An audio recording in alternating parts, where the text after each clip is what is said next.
ప్రణామాలు. నా పేరు లోకేశ్వర్.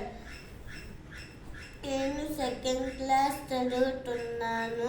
నా స్కూల్ పేరు శ్రీ సరస్వతి విద్యా మందిర్. శ్రీ చైతన్య చరితామృతం ఆదిలీల 2వ శ్లోకం చెప్తున్నాను.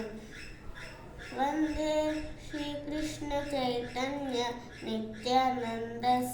నిత్యానందౌ సహోదితౌ గౌడౌదయే పుష్పవంతౌ చిత్రోషండో తమోనుదో.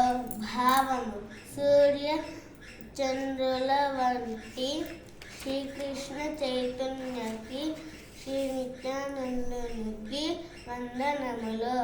అజ్ఞానాంధకారాన్ని తొలగించడానికి వారు ఏకకాలంలో గౌడ దేశంలో ఆవిర్భవించి ఆ విధంగా అందరినీ అద్భుతంగా అనుగ్రహించారు. హరే కృష్ణ.